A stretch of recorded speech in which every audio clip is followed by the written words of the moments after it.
Sir, ഈ ജെറുസലേമിലെ അൽ അക്സ പള്ളി, ഈ അൽ അക്സ പള്ളിയുടെ പേരിലാണ് ഈ പാലസ്തീനും ഇസ്രായേലും തമ്മിലുള്ള സംഘർഷങ്ങൾ മുഴുവൻ നടക്കുന്നത് എന്നൊരു നെറേറ്റീവ് ഉണ്ട്. എനിക്ക് ഇതിലൂടെ അറിയേണ്ടത് ആ പള്ളിയുടെ ഒരു ഹിസ്റ്ററിയാണ്. അത് ചോദിക്കാനുള്ള കാരണം, ഇപ്പോൾ അൽ അക്സ പള്ളിക്കുള്ളിൽ ജൂതന്മാർക്കായിട്ടുള്ള പ്രാർത്ഥനാ ഇടം നിർമ്മിക്കും എന്നാണ് ഇസ്രായേലിലെ മന്ത്രി പറഞ്ഞിരിക്കുന്നത്, ഇറ്റാമർ ബെൻ ഗ്വിർ. അയാൾ പറഞ്ഞിരിക്കുന്നത് പോരാത്തതിന് അയാൾ അതിനകത്ത് കയറി പ്രാർത്ഥിക്കുകയും ചെയ്തു. പ്രാർത്ഥിച്ചപ്പോൾ ഹമാസ് പറഞ്ഞിരിക്കുന്നത് വേറെ ഒരു കാര്യം ചെയ്താലും അവർക്ക് പ്രശ്നമില്ല, പക്ഷേ ഈ പള്ളിയുമായിട്ട് ബന്ധപ്പെട്ട ചർച്ചകൾ വരുമ്പോൾ ഇത് വേറൊരു തലത്തിലേക്ക് ഈ വിഷയം മാറിപ്പോവുകയാണ്. ഇപ്പോൾ ഇസ്ലാമിൻ്റെ ഇതിൽ നോക്കിക്കഴിഞ്ഞാൽ പരിശുദ്ധമായിട്ടുള്ള മൂന്നാമത്തെ പള്ളി, മക്കയും മദീനയും കഴിഞ്ഞാൽ മൂന്നാമത്തെ പള്ളി. ഇപ്പോൾ ഹമാസ് പറഞ്ഞിരിക്കുന്നത് നിങ്ങൾ അതിനകത്ത് കയറി പ്രാർത്ഥിച്ചത് ആ കരാറിൻ്റെ ലംഘനമാണ് എന്നാണ് പറഞ്ഞിരിക്കുന്നത്. ഇവരുടെ തമ്മിലൊരു കരാറുണ്ട്, ആ കരാറിൻ്റെ ലംഘനമാണെന്നാണ് പറഞ്ഞിരിക്കുന്നത്. വേറെ പല ആൾക്കാരും പറയുന്നത്, അതായത് തീവ്ര ഇസ്ലാം വിരുദ്ധരായിട്ടുള്ള ആൾക്കാരും പറയുന്നത് ഈ ഇസ്രായേൽ പാലസ്തീൻ സംഘർഷം തീരണമെങ്കിൽ ഒരു വഴിയേ ഉള്ളൂ, ഇസ്രായേൽ ആ പള്ളിക്ക് മുമ്പിൽ ഒരു മിസൈൽ വിടണം എന്നാണ് പറയുന്നത്.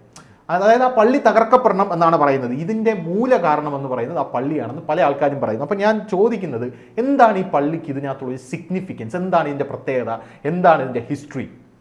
ഒന്നാമത്തെ കാര്യം എന്ന് വെച്ചാൽ അവിടുത്തെ മൂലകാരണം പള്ളിയൊന്നല്ല, മൂലകാരണം ലാൻഡാണ്. പള്ളിയൊക്കെ സെക്കൻഡറി ആയിട്ട് എടുത്തതാണ്. പള്ളി തകർത്താലും ആ സംഘർഷം കണ്ടിന്യൂ ചെയ്യപ്പെടും. കാരണം എന്ന് വെച്ചാൽ മറ്റൊന്നും കൊണ്ടല്ല, ഈ സോവിയറ്റ് റഷ്യ വന്നിട്ട് കമ്മ്യൂണിസ്റ്റ് കണ്ടിന്യൂ ചെയ്യുന്നില്ലേ, ഇപ്പോൾ ഇല്ല അവിടെ ഇവിടെയൊക്കെ ഇല്ലേ, അതുപോലെ. അപ്പോൾ പള്ളിയല്ല അതിന് മെയിൻ കാരണം. ഇസ്ലാമിനെ സംബന്ധിച്ചിടത്തോളം അത് പ്രധാനപ്പെട്ട പള്ളിയാകുന്നത് മക്ക, മദീന, ഇതിനാണ് രണ്ട് പ്രധാനപ്പെട്ട പള്ളികൾ. ഇത് കഴിഞ്ഞാൽ മൂന്നാമത്തെ പ്രധാനപ്പെട്ട പള്ളിയാണ് ഈ പറയുന്ന അൽ അക്സ. ഇവിടെ നിന്നാണ് പ്രവാചകൻ ബുറാക്കിൻ്റെ പുറത്തേറി സ്പേസ് പോയി ആകാശം കടന്ന് പോയതെന്നാണ് വിശ്വാസം. അപ്പം ഈ വിശ്വാസമുള്ളതുകൊണ്ട്, വിശ്വാസമാണല്ലോ വിശ്വാസികളെ സംബന്ധിച്ചിടത്തോളം പ്രധാനം. അതുകൊണ്ട് അത് വളരെ പ്രധാനപ്പെട്ട ഒരു പള്ളിയായിട്ടാണ് കടന്നത്. പിന്നെ ഇസ്ലാമിക ചരിത്രത്തിൽ ആദ്യ കാലഘട്ടത്തിൽ ഈ പറയുന്ന കിബില, നമ്മളിപ്പം ഏത് ദിശയിലേക്ക് തിരിഞ്ഞ് പ്രാർത്ഥിക്കണമെന്നുണ്ടല്ലോ, മക്കയുടെ ദിശയിലേക്കാണ് നമ്മൾ പൊതുവെ തിരിഞ്ഞ് പ്രാർത്ഥിക്കുന്നത്. ആദ്യ കാലഘട്ടത്തിൽ അത് അൽ അക്സയ്ക്ക് നേരെ ആയിരുന്നു എന്ന് പറയപ്പെടുന്നുണ്ട്. ഒരു ആർഗ്യുമെൻ്റ് അങ്ങനെ വന്നിട്ടുണ്ട്. അതിന് സാധ്യത അത് ജിയോഗ്രഫിക്കലായിട്ടുള്ള ലൊക്കേഷൻസൊക്കെ വെച്ച് നോക്കുമ്പോൾ അതിന് സാധ്യത കൂടുതലാണ്. ആ ദിശ നോക്കുമ്പോൾ അത് അൽ അക്സയിലേക്കാണ് കൂടുതൽ എത്തുന്നതെന്ന് എന്നാണ് ഇപ്പോൾ സയൻറ്റിഫിക് ആയിട്ടുള്ള സ്റ്റഡീസ് പറയുന്നത്. പക്ഷേ യാഥാസ്ഥിക മുസ്ലിങ്ങൾ അത് അംഗീകരിച്ചില്ല. യാഥാസ്ഥികർ എന്തോ എന്നൊന്നും അല്ലല്ലോ നമ്മുടെ ഒരു സ്ഥിതി. അപ്പം ഇതിൻ്റെ വിശ്വാസവുമായിട്ട് ബന്ധപ്പെട്ടുള്ള ഒരു കാര്യമാണ്. ഇതിൻ്റെ ഒരു ചരിത്രവുമായിട്ട് ബന്ധപ്പെട്ട് പറയുകയാണെങ്കിൽ ഞാൻ വായിച്ചിട്ടുള്ളത് ഏറ്റവും പുരാതനമായിട്ടുള്ള ഇസ്ലാമിക് മോണ്യുമെൻ്റ് ആണ്, ഏറ്റവും പഴക്കം ചെന്നിട്ടുള്ള ഇസ്ലാമിക് മോണ്യുമെന്റ്. അല്ല, മക്ക ആ ഒരു സ്ട്രക്ചർ അവിടെ ഉണ്ടായിരുന്നു. പക്ഷേ മക്കയിൽ പിന്നെ ഒരുപാട് തരത്തിൽ അഡീഷൻസ് വന്നിട്ടുണ്ട്. ആ ഒരു ബേസിക് സ്ട്രക്ചർ നിലനിർത്തിക്കൊണ്ട് തന്നെ. അപ്പോൾ നമ്മൾ 1900 മക്ക, ഇപ്പോഴത്തെ മക്ക എടുത്ത് നോക്കി കഴിഞ്ഞാൽ ഒരുപാട് പുതിയ ബിൽഡിങ്സും കൺസ്ട്രക്ഷനൊക്കെ കാണാൻ പറ്റും. പക്ഷെ അങ്ങനെ വലിയ രീതിയിലുള്ള കൈകടത്തം നടക്കാത്ത സ്ഥലമാണ്. പിന്നെ ഏൻഷ്യൻ്റ് ആയിട്ടുള്ള ഏറ്റവും പഴക്കം നിന്ന അറബി ലിപിയൊക്കെ, എഴുതപ്പെട്ട ലിപിയൊക്കെ അവിടെയാണ് കണ്ടിട്ടുള്ളത്. ഇതാണ് അതിൻ്റെ ആർക്കിയോളജിക്കലായിട്ടുള്ള ഒരു ഇമ്പോർട്ടൻസ്. മക്ക അതിനെ പ്രീഡേറ്റ് ചെയ്യുന്നതാണ്. പക്ഷേ മക്കയുടെ ഒരു കാര്യം എന്ന് വെച്ചാൽ മക്കയിൽ പിന്നെ നിരന്തരമായ കൺസ്ട്രക്ഷൻ, ഇന്ന് നീ കാണുന്ന മക്ക ആയിരുന്നില്ല ഒരു 100 വർഷം അല്ലെങ്കിൽ 75 വർഷം മുമ്പുള്ള മക്ക. ആ ബേസിക് സ്ട്രക്ചർ അവിടെ നിർത്തിക്കൊണ്ട് തന്നെ കൺസ്ട്രക്ഷൻസ് ഒരുപാട് നടന്നിട്ടുണ്ട്. അപ്പം ഇതാണ് അതിൻ്റെ ഈ ഇമ്പോർട്ടൻസ് ഉള്ളതുകൊണ്ട് നമ്മുടെ ഇയാൾ മരിച്ച സമയത്ത്, യാസർ അറാഫത്ത് മരിച്ചപ്പം അയാളുടെ ആഗ്രഹം അൽ അക്സയിൽ അയാളെ മറവ് ചെയ്യണമെന്നായിരുന്നു, ആ കോമ്പൗണ്ടിൽ. പക്ഷേ അത് ഇസ്രായേലിൽ സമ്മതിച്ചില്ല. അവസാനം അവിടെ പോയ മണ്ണെടുത്തുകൊണ്ടുവന്ന് അവിടെയാണ് അത് ഉപയോഗിച്ചിട്ടാണ് അങ്ങനെ മറവ് ചെയ്തത്, വേറെ മറവ് ചെയ്തത്. ഈ ജൂതന്മാരെ സംബന്ധിച്ചിടത്തോളം അവരുടെ വിശ്വാസമായിട്ട് ബന്ധപ്പെട്ട് വളരെ പ്രധാനപ്പെട്ട ഒരു കേന്ദ്രമാണത്. അതിൻ്റെ ഒരു ഇവരുടെ ബേസിക്കലി ഒരു പൊളിറ്റിക്കൽ സ്റ്റേറ്റായിട്ട് ഈ ജൂതന്മാർ രൂപം കൊണ്ടുവരുന്നത് ദാവീദിൻ്റെ മകൻ സോളമനോട് ഒപ്പമാണ്. സോളമനാണ് ആദ്യമായിട്ട് അവിടെ ഈ ടെമ്പിൾ ഉണ്ടാക്കുന്നത്, അവിടെ ആദ്യം ഫസ്റ്റ് സിനഗോഗ് ഉണ്ടാകും. ഇത് പിന്നെ ബാബിലോണിയൻസ് തകർത്ത് കളയുന്നു. ബാബിലോണിയൻസ് തകർത്ത് പിന്നെ ബാബിലോണിയൻസിൻ്റെ ശക്തി, ബാബിലോണിയൻസിൻ്റെ കയ്യിൽ നിന്ന് അവരെ പേർഷ്യൻസ് രക്ഷപ്പെടുത്തുന്നു. പേർഷ്യൻസ് രക്ഷപ്പെടുത്തി അവരെ നാട്ടിലേക്ക് തിരിച്ചു പോകാൻ പറയും. തിരിച്ചു പോകാൻ പറഞ്ഞപ്പോൾ അവർ ഹെരോദ് എന്ന് പറഞ്ഞ രാജാവുണ്ടായി. He was very powerful. Herod രാജാവാണ് രണ്ടാമത്തെ ടെമ്പിൾ ഉണ്ടാക്കുന്നത്. ഈ രണ്ടാമത്തെ ടെമ്പിൾ റോമക്കാർ പൊളിച്ചു. അപ്പോൾ അതിനുശേഷം അതിൻ്റെ അവശിഷ്ടങ്ങൾ ചില കല്ലുകൾ മാത്രമാണ്, ഒരു വാള് മാത്രമേ ഇപ്പോൾ ഉള്ളൂ. ജൂതന്മാർ അവിടെ പോയിട്ട് അവർ നഷ്ടപ്പെട്ട റോമായിട്ടുള്ള അവരെ ഫൈറ്റ് ചെയ്യുന്നത് വളരെ പ്രധാനപ്പെട്ട ഫൈറ്റായിരുന്നു. അവരെ ഒന്നും അല്ലാതായി കഴിഞ്ഞാൽ ലോകത്തിൽ നാനാഭാഗത്തേക്ക് ചെറുതിച്ച റോമക്കാരാണ്. അന്ന് റോമക്കാർ ക്രിസ്ത്യാനികളല്ല. അന്ന് ജീസസിൻ്റെ അച്ഛനും അമ്മയൊക്കെ അന്ന് ജൂതന്മാരാണ്. അച്ഛൻ ദിവ്യഗർഭമാണ് എങ്കിൽ പോലും ജോസഫ് പിതാവും മേരി മാതാവുമാണല്ലോ. അപ്പം ജീസസും ജൂതനായിരുന്നു. അപ്പം അവിടെ ജൂതന്മാരുടെ ഒരുപാട് തീവ്രവാദികൾ ഉണ്ടായിരുന്നു ഈ സമയത്ത്. എന്നുവെച്ചാൽ ഈ താലിബാനൊക്കെ പോലെ. ഇവർ റോമക്കാർക്കെതിരെ ഇത് ബെൻഹ എന്നുള്ള സിനിമ ഉണ്ടെന്ന് എനിക്ക് ഏതാണ് മനസ്സിലാവും. ക്ലാസിക് മൂവിയാണ്. പഴയ മൂവിയുണ്ട്, പുതിയ മൂവിയുണ്ട്, ഗംഭീര മൂവിയാണ്. അപ്പോൾ അതിൽ ഈ ബെൻഹ അവിടുത്തെ പുരോഹിത കുടുംബത്തിൽപ്പെട്ട ഒരാളാണ്. അപ്പോൾ ഇവർക്കെതിരെ അതിശക്തമായിട്ടുള്ള ഗറില്ല മൂവ്മെൻറ്റ് ഉണ്ടായിരുന്നു. അവരുടെ ഒരു വിശ്വാസം ഉണ്ടായിരുന്നു, അവർക്കൊരു രക്ഷകൻ വരും, ഒരു സേവിയർ വരും എന്നുള്ളത്. ആ സേവിയറിനെ അവർ പ്രതീക്ഷിച്ചുകൊണ്ടിരിക്കുമ്പോഴാണ് ജീസസ് ജനിക്കുന്നത്. അപ്പോൾ ജീസസ് ജനിക്കുമ്പം അപ്പം ഇങ്ങനെ ഈ സേവിയർ എന്ന് ഒരുപാട് ആളുകൾ ഞാൻ സേവിയർ എന്ന് വന്നിട്ടുണ്ട്. അപ്പോൾ അങ്ങനെ വന്ന ഒരാളാണ് ജീസസ്. അപ്പോൾ ജീസസിനെ അവർ അംഗീകരിച്ചില്ല. ജൂതന്മാർ അങ്ങനെ പ്രത്യേകിച്ച് പെട്ടെന്ന് ആരെ അംഗീകരിക്കുന്ന കൂട്ടത്തിലല്ല. ഈ നബി എന്നുള്ള വാക്കൊക്കെ അവരുടെ ഇടയിൽ നിന്ന്, മുഹമ്മദ് നബി എന്ന് ഞങ്ങൾ പറയുന്നത് നബി ഹീബ്രു വേർഡാണ്, പ്രവാചകൻ എന്നുള്ളത്. അന്ന് ഒരുപാട് ഇങ്ങനെ പ്രവാചകന്മാർ പറയും, അവരെ ടെസ്റ്റ് ചെയ്യായിരുന്നു. അവർ പറഞ്ഞത് നടന്നു കഴിഞ്ഞാൽ അവർ ശരിക്കുള്ള പ്രവാചകൻ, അല്ലെങ്കിൽ കള്ള പ്രവാചകൻ, അങ്ങനെ കൊന്നുകളയൊക്കെ ചെയ്യായിരുന്നു. അങ്ങനെ സംവിധാനം. അപ്പോൾ ജീസസ് ദൈവപുത്രനാണ്, രക്ഷകനാന്ന് പറഞ്ഞപ്പോൾ ഇവർ അംഗീകരിച്ചില്ല. ഒരു ഭാവിയിൽ അംഗീകരിക്കുന്നതാണ് ഈ പറയുന്ന ആംഗ്ലിക്കൻ ചർച്ചിലൊക്കെ പെടുന്ന ഇവാഞ്ചലിസ്റ്റുകൾ വിശ്വസിക്കുന്നത്. അതാണ് അവർ ഇസ്രായേലിനെ സപ്പോർട്ട് ചെയ്യുന്നത്. ജൂതന്മാർ ഇപ്പോഴും വിശ്വസിക്കുന്നില്ലേ? ജൂതന്മാർ ഇപ്പോഴും വിശ്വസിക്കുന്നില്ല. ജീസസ് അവരെ സംബന്ധിച്ചിടത്തോളം ഒരു ജൂതം മാത്രമാണ്, അല്ലാതെ ദൈവപുത്രനെ അംഗീകരിക്കുന്നില്ല. ദൈവപുത്രനെ അവർ അംഗീകരിക്കുന്നതോട് കൂടിയിട്ട് അവർ ക്രിസ്ത്യാനികളായി മാറും. അങ്ങനെ അല്ല, ഇതുപോലൊരു ഇസ്ലാമിന്റെ ഇടയിലും ഇല്ലേ? അതായത് ഞാൻ കേട്ടിട്ടുള്ളത്, സത്യമാണോ എന്ന് എനിക്കറിയില്ല, അതായത് ഈ യേശുക്രിസ്തു ക്രൂശിക്കപ്പെട്ടിട്ടില്ലെന്നും യേശുക്രിസ്തു സ്വർഗത്തിലോട്ട് എടുത്ത് ക്രൂശിക്കപ്പെട്ടത് യൂദാസ് ആണെന്നും യൂദാസിന് ക്രിസ്തുവിന്റെ പടം കൊടുത്താണ് അവർ ക്രൂശിക്കപ്പെട്ടതെന്നും ആ യൂദാസിനെയാണ് ഇവിടെ ക്രിസ്ത്യാനികൾ ആരാധിച്ചുകൊണ്ടിരിക്കുന്നതും യേശുക്രിസ്തു തിരിച്ചു വരും എന്നുള്ളൊരു മുസ്ലിങ്ങളുടെ ഉണ്ടല്ലോ. അദ്ദേഹം സ്വർഗത്തിൽ ദൈവത്തിന്റെ കൂടെയാണ്, അദ്ദേഹം തിരിച്ചു വരിക, ലോകാവസാന നാൾ തിരിച്ചു വരും. ഇതാണ് ഇതുപോലെ തന്നെയാണ് വിശ്വാസം. ക്രിസ്തു തിരിച്ചു വരും എന്നുള്ളത് ജൂതന്മാർ അംഗീകരിക്കുന്നതോടുകൂടി ക്രിസ്തു തിരിച്ചു വരും, ക്രിസ്തുരാജ്യം സ്ഥാപിക്കപ്പെടും എന്നുള്ളതാണ് അവരുടെ വിശ്വാസം. അപ്പോൾ അതുകൊണ്ടാണ് ഈ ആംഗ്ലിക്കൻ ചർച്ചയിൽ ഇവരെ കത്തോലിക്കർക്കാണ് ഇവരുമായിട്ട് പ്രശ്നം ഉണ്ടായിരുന്നത്. ആംഗ്ലിക്കൻ ചർച്ച ഇവരെ സപ്പോർട്ട് ചെയ്യാൻ കാരണം അവർക്ക് ഇത് ഭയങ്കര വിശ്വാസമാണ്. ജൂതന്മാരെ പുനഃസ്ഥാപിച്ചത് ആംഗ്ലിക്കൻ ചർച്ചാണ്, അത് ഇംഗ്ലീഷുകാരാണ്. അതിനൊരു കാരണം എന്ന് വെച്ചാൽ ബൈബിൾ അങ്ങനെ പറഞ്ഞിട്ടുണ്ട്, നിന്നെ ശിക്ഷിക്കും, നിങ്ങൾ ആൾ ശരിയില്ല, പക്ഷേ അവസാനം നിങ്ങൾ ഇവിടെ തന്നെ തിരിച്ചു വരും. അപ്പോൾ ജൂതരാജ്യം ഉണ്ടാക്കി ഇവർ അംഗീകരിക്കുന്നതോട് കൂടിയിട്ട് ജീസസ് തിരിച്ചു വരും, അങ്ങനെ സ്വർഗരാജ്യം സ്ഥാപിക്കപ്പെടുന്നതാണ് ഇവർ ആംഗ്ലിക്കൻ ക്രിസ്തുവിൻ്റെ രാജ്യം സ്ഥാപിക്കപ്പെടുന്നതാണ് ആംഗ്ലിക്കൻ ചർച്ചിൻ്റെ വിശ്വാസം. അതങ്ങനെ കിടക്കട്ടെ. അപ്പം ഈ ഇസ്ലാമിൻ്റെ ചരിത്രത്തിൽ ഈ ഒരു പള്ളി പ്രധാനമായിട്ട് കടന്നു വരുന്നത് ഖലീഫ ഉമ്മറിൻ്റെ കാലഘട്ടത്തിലാണ്. ഖലീഫ ഉമ്മറിൻ്റെ കാലഘട്ടത്തിലാണ് ഇപ്പം കാണുന്ന പള്ളി അവിടെ ഉണ്ടാക്കിയത്. മറ്റേത് വിശ്വാസമായി അവിടെ നിലനിന്നിരുന്നു, ആ പള്ളി അവിടെ ഉണ്ടാക്കിയിരുന്നു. അത് ഈ വിശ്വാസമായി നിലനിൽക്കാൻ ഈ എബ്രഹാമുമായിട്ട് ബന്ധപ്പെട്ടുള്ള കഥകളുള്ളൊരു മിത്തുകളുള്ള ഒരു പള്ളിയാണിത്.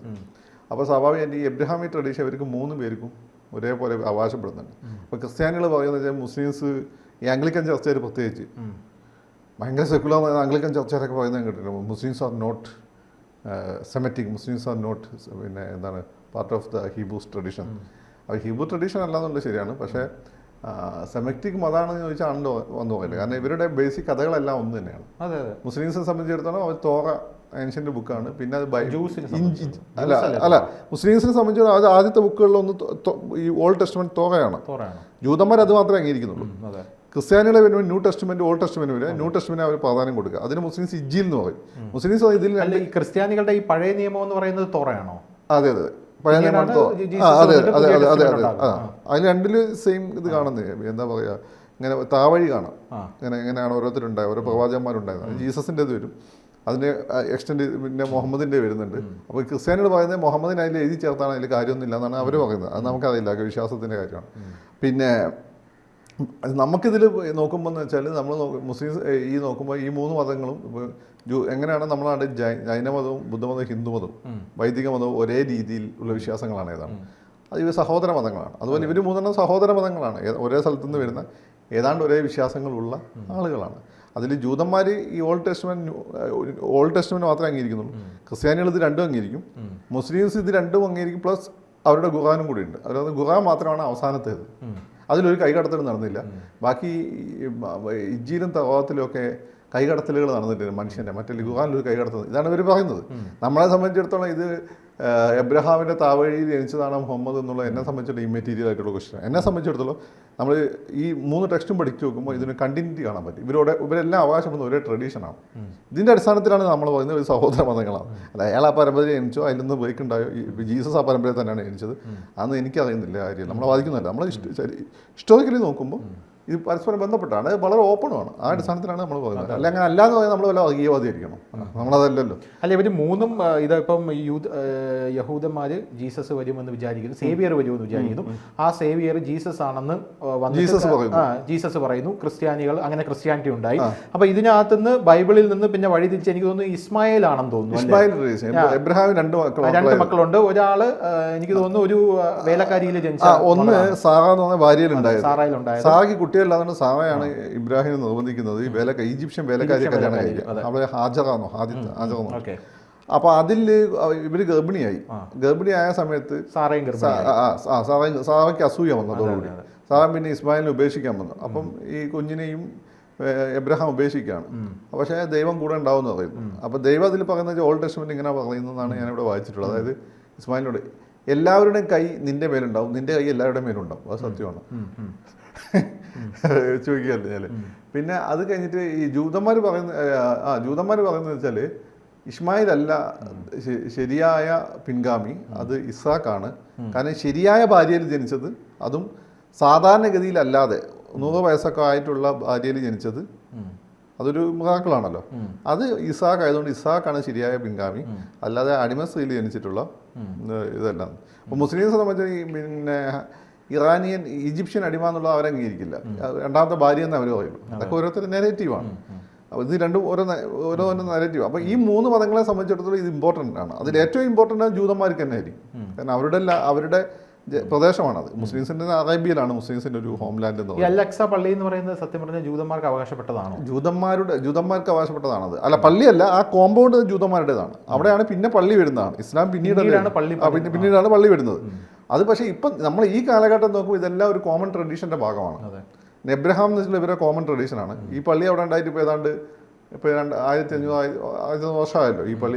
ഖലീഫ ഉമ്മറിന്റെ കാലഘട്ടത്തിലാണ് ഈ പള്ളി അവിടെ സ്ഥാപിക്കപ്പെടുന്നത്. അദ്ദേഹമാണ് ഈ പ്രദേശം ഇസ്ലാമിക എംപയറിന്റെ ഭാഗമാക്കി മാറ്റുന്നത്. അന്ന് അദ്ദേഹം വളരെ നല്ല രീതിയിൽ അവിടെയുള്ള ഈ പറയുന്ന ഇവരോട് ക്രിസ്ത്യൻ പുരോഹിതന്മാരോടൊക്കെ പെരുമാറിയെന്നാണ് പറയപ്പെടുന്നത്. അപ്പം പിന്നെ ഖലീഫ ഉമ്മറാണ് ഇന്ന് കാണുന്ന രീതിയിൽ ആ പള്ളി ഉണ്ടാക്കിയെടുത്തത്. അപ്പോൾ ഈ പള്ളി എന്ന് വെച്ചാൽ ഈ ഒരു സോഫ്റ്റ് കോർണറായി കിടക്കുന്നത്. ഇപ്പം ബാബറി മസ്ജിദ് പോലെ അല്ല. ബാബറി മസ്ജിദ് നമ്മളെ സംബന്ധിച്ച് സിഗ്നിഫിക്കൻ്റ് ഒരു പള്ളിയല്ല. ഇത് പിന്നെ രാഷ്ട്രീയക്കാർ കിടന്ന് കളിച്ച. ഇത് അൽ-അഖ്സ സംബന്ധിച്ചിടത്തോളം മുസ്ലിങ്ങൾക്ക് വിശുദ്ധമായിട്ടുള്ള 3 പ്രധാനപ്പെട്ട പള്ളികളൊന്നാണ്. അപ്പം നമ്മളൊരു പ്ലൂരലിസത്തിന്റെ കാലഘട്ടം നമ്മൾ ചെയ്യേണ്ടതെന്ന് വെച്ചാൽ ആ പള്ളി അവിടെ നിന്നുകൊണ്ട് അവരവിടെ അവരുടെ കാര്യം ചെയ്യുന്നുണ്ട്. ഈ പള്ളിയല്ല ബേസിക്കലി പ്രശ്നം. ഇതൊക്കെ പിന്നെ ഓരോ കാരണം പ്രശ്നം ഉണ്ടാക്കാൻ വേണ്ടി ഓരോ കാരണം പറയുന്നുണ്ട്. അവിടുത്തെ ബേസിക് പ്രശ്നം അവിടുത്തെ ലാൻഡുമായിട്ട് ബന്ധപ്പെട്ട ഡിസ്പ്യൂട്ടും ഇസ്രായേൽ അംഗീകരിക്കില്ല എന്ന് ജൂതന്മാരും മുസ്ലിങ്ങളും. അല്ല, ലാൻഡുമായിട്ടുള്ള ഡിസ്പ്യൂട്ട് വരുമ്പോൾ അതിനകത്ത് മതത്തിന്റെ ഒരു വലിയ കടന്നുകയറ്റം കയറി വരുന്നുണ്ടല്ലോ. ഈ ക്രിസ്ത്യൻസ് പറയുന്നത് പ്രധാനമായിട്ടും നിനക്ക് ഞാൻ മറ്റേ ആ രാജ്യം ഉണ്ടല്ലോ, ദൈവരാജ്യം, ആ ദൈവരാജ്യമാണ് ഇസ്രായേൽ എന്ന് പറഞ്ഞ് പല ഈ വാഗ്ദത്ത ഭൂമിയിൽ ഞാൻ പല ഈ ക്രിസ്ത്യൻ പുരോഹിതന്മാരും പ്രസംഗിക്കുന്നത് കണ്ടിട്ടുണ്ട്. ആ വാഗ്ദത്ത ഭൂമിയാണ് ഇസ്രായേൽ തരുമെന്ന്, ഇസ്രായേൽ രൂപീകരിക്കപ്പെട്ട ഡേറ്റ് നോക്കും, മറ്റൊന്നും ഇതെല്ലാം ബൈബിളിൽ പറഞ്ഞിട്ടുള്ള കാര്യമാണ് എന്നൊക്കെ പറഞ്ഞ പ്രധാനപ്പെട്ട ആംഗ്ലിക്കൻ ഇവരാണ് പറയുന്നത്. ബൈബിൾ അത് പറഞ്ഞിട്ടുണ്ട്. ഈ പാസ്റ്റർമാരല്ല, ബ്രദർമാരാണ് ആംഗ്ലിക്കൻ ചർച്ച്. ഈ റോമൻ കത്തോലിക്കർ അങ്ങനെ വലിയ റോമൻ കത്തോലിക്കർ ഇപ്പം ആന്റി ഇസ്ലാം കൊണ്ട് ഒരു താല്പര്യം ഉണ്ട് എന്നല്ല, ബേസിക്കലി അവർക്ക് യുവമാരെ ഇഷ്ടമല്ല. അവർ റോമനും തലവേനായിരുന്നു. ജീസസിനെ കുരിശിലേറ്റാൻ കാരണം യുവമാരാണ്. അങ്ങനെയൊക്കെയുള്ള പ്രശ്നങ്ങൾ ഞാൻ ഇൻ ഡീറ്റെയിൽ പോകുന്നത് നമ്മളായിരത്തിൻ്റെ വർഗീയതിനെ പ്രോത്സാഹിപ്പിക്കുന്നത്, അതുകൊണ്ട് പോകാത്തതുകൊണ്ടാണ്. അപ്പം ഇതിൻ്റെ ഒരു കാര്യം നിങ്ങൾ ബൈബിൾ വായിച്ച് നോക്കിക്കഴിഞ്ഞാൽ അതിൽ പറയുന്നുണ്ട് ഇവരെ ചെതറിപ്പിക്കുന്നു, പിന്നെ ഒന്നിപ്പിക്കുന്നു. അത് ചിലപ്പോൾ എന്താ ഒരു ജനതയ്ക്ക് ഒരു ബോധം ഇങ്ങനെ ഉണ്ടാവുകയാണ്. നമ്മളൊരു ഇന്ന പ്രദേശത്തുള്ള അവിടെ തിരിച്ചു പോകണമെന്നൊരു ബോധമുണ്ട്. പിന്നെ അവർ പോകുന്ന സ്ഥലത്ത് എല്ലാവരും പീഡിപ്പിക്കപ്പെടുകയാണ്. സ്വാഭാവികമായിട്ട് എന്ത് ചെയ്യും, അവർ തിരിച്ചു പോകാൻ ആഗ്രഹം ഉണ്ടാവും. ചാൻസ് കിട്ടുമ്പോൾ അവർ തിരിച്ചു പോകും. ഇതാണ് സംഭവിക്കുന്നത്. പക്ഷെ അതിന് ദൈവത്തെ കൊണ്ടുവരുന്ന വിശ്വാസികളെ സംബന്ധിച്ചിടത്തോളം നമ്മൾക്കത് ശാസ്ത്രീയമായി നോക്കുമ്പോൾ അങ്ങനെയല്ല. ശാസ്ത്രീയമായി നോക്കുമ്പോൾ അവർക്കൊരു സ്ക്രിപ്റ്റ് ഉണ്ടായിരുന്നു, അവർക്കൊരു വിശ്വാസം ഉണ്ടായിരുന്നു. അവർ ചിന്നിച്ചെറിപ്പോയതായിരുന്നു. അവർ ചിഹ്നിച്ചെറിപ്പോയ അവർ പരസ്പരം അടിയായിരുന്നു. അപ്പോൾ അവരുടെ പുസ്തകങ്ങളിൽ അവരുടെ സ്വഭാവം മനസ്സിലാക്കി കാന്തദർശിയായിട്ടുള്ള ഏതോ ഒരു പ്രവാചകൻ എഴുതി വെച്ചിട്ടുണ്ട്. ഒരു പ്രവാചകൻ എഴുതി വെച്ചിട്ടുണ്ട്, നിങ്ങളെ യഹോവ പറയുന്നതായിട്ട് ഇങ്ങനെ ചിഹ്നിച്ചെറിച്ച് കളയും എന്ന് പറയുന്നുണ്ട്. അങ്ങനെ ചിഹ്നിച്ചെറിച്ച് കഴിഞ്ഞാൽ തിരിച്ചു വരുമെന്നും പറയുന്നുണ്ട്. അവസാനം ഈ സ്വഭാവം കൊണ്ടുപോയാൽ അവസാനം കൊണ്ട് തന്നെ തിരിച്ചു വരേണ്ടിയല്ലോ, അതും പറയുന്നുണ്ട്. അങ്ങനെ അവർ പിന്നെ തിരിച്ചു വന്ന് അവർ എന്നുള്ളതാണ്. അപ്പോൾ അത് നിങ്ങൾ ഈ കേട്ടിട്ടുള്ള ആളുകൾ പ്രസംഗിക്കുന്ന ഇതോടുകൂടി അവസാനം ഫൈനലി എന്ത് ചെയ്യും, അവരോടൊപ്പം അവരുടെ രാജ്യം ഉണ്ടാകും. അവിടുന്ന് പിന്നെ എന്ത് ചെയ്യും, അവർ ക്രിസ്തുവിനെ അംഗീകരിക്കും രാജാവായിട്ട്. അതോടുകൂടി ക്രിസ്തു തിരിച്ചു വരും, ക്രിസ്തു രാജ്യം സ്ഥാപിക്കപ്പെടുന്നുള്ള വിശ്വാസമാണ്. അത് അവരുടെ വിശ്വാസം, അതെന്തെങ്കിലും ആവട്ടെ. അവിടുത്തെ ബേസിക് പ്രശ്നം എന്ന് വെച്ചാൽ ഈ മതം പോലും അല്ല, അവിടെ അറബികളുടെ ലാൻഡും ഇവരുടെ ലാൻഡും തമ്മിലുള്ള പ്രശ്നമാണ്. അറബികൾ ഇവരെ പോലെ തന്നെ പരസ്പരം അടികൂടി. അല്ല, പക്ഷേ ഹമാസിൽ പറയുന്നത് ലാസ്റ്റ് ഒരു ചോദ്യം കൂടെ, ഈ അൽ അക്സ മസ്ജിദിന്റെ കാര്യത്തിൽ അറബ് മുസ്ലിം രാജ്യങ്ങളുടെ സംഘടന OIC ഉത്തരവാദിത്വം നിറവേറ്റണമെന്നാണ് ഹമാസ് ആവശ്യപ്പെട്ടിരിക്കുന്നത്. അപ്പോൾ ഇത് നിങ്ങൾക്ക് അല്ലെങ്കിൽ മുസ്ലിംസിന് പ്രധാനപ്പെട്ട മൂന്നാമത്തെ ഒരു പള്ളിയാണെങ്കിൽ അറബ് രാജ്യങ്ങളിൽ മൗനം പാലിക്കുന്നത് എന്തുകൊണ്ടാണ് ചോദ്യമില്ലേ? അല്ല, ഇതെല്ലാം കയറിയിട്ട് പിന്നെ ഇപ്പം നിലവിൽ വലിയ പ്രശ്നമില്ലല്ലോ അവിടെ. അലക്സയിൽ ജാതി കിടക്ക ഉണ്ടാവും എന്നല്ലാതെ ഇല്ലാത്ത ഇസ്രായേൽ പറയുന്നതനുസരിച്ച് ഉള്ളിൽ കൂടുതൽ കോംപ്ലിക്കേറ്റഡ് ആക്കണ്ടെന്ന് വിചാരിച്ചിട്ടാണ്. കാരണം അവിടെ കയറി അങ്ങനെ പിന്നെ പണ്ടത്തെ പോലെ പിടിച്ചെടുക്കാൻ പറ്റണം, അതിനുള്ള ശേഷി അറബ് രാജ്യങ്ങൾക്കില്ല. അപ്പോൾ അതുകൊണ്ട് തന്ത്രപരമായ മൗനം അവർ ദീക്ഷിക്കുന്നു എന്നുള്ളത്. ഇതിപ്പോൾ ബാബറി മസ്ജിദ് പോലെ അല്ല, മുസ്ലിങ്ങളുടെ സമയം വിശ്വാസത്തിന് മൂന്നാമത്തെ പ്രധാനപ്പെട്ട പള്ളിയാണ്. ജ്യൂസിനും അതുപോലെയാണ്. ജ്യൂസിനും പ്രധാനപ്പെട്ട, ക്രിസ്ത്യാനികൾക്കും അത് പ്രധാനപ്പെട്ട. ഇതിനൊരു പോംവഴി എന്ന് പറഞ്ഞാൽ അത് ഇപ്പോൾ എല്ലാവരുടെ ആരാധന കേന്ദ്രമാണ്. ഒരു സ്ഥലത്ത് മുസ്ലിംസ് ഒരുപാട് ഇവർ 3 ഭാഗമായിട്ട് തിരിച്ചു കൊടുത്തിട്ടുണ്ട്. അത് അങ്ങനെ തന്നെ കണ്ടിന്യൂ ചെയ്യുന്നതാണ് ഇന്നത്തെ കാലത്ത് നല്ലത്. അല്ലെങ്കിൽ ഞാൻ പറഞ്ഞു, ഈ ഇതിനുമ്പോൾ ചർച്ച ചെയ്യാൻ പറഞ്ഞിട്ടുണ്ട്, ഇത് കൈവിട്ട് പോയി, ന്യൂക്ലിയർ പ്രൊലിഫറേഷൻ സംഭവിക്കും, ലോകത്ത് ജീവിക്കാൻ പറ്റാത്ത അവസ്ഥ വരും. കൂടുതൽ വാർത്തകളും വിശേഷങ്ങളും നിങ്ങളിലേക്ക് എത്താൻ ABC മലയാളം സബ്സ്ക്രൈബ് ചെയ്യുക, ബെൽ ബട്ടണും അമർത്തുക.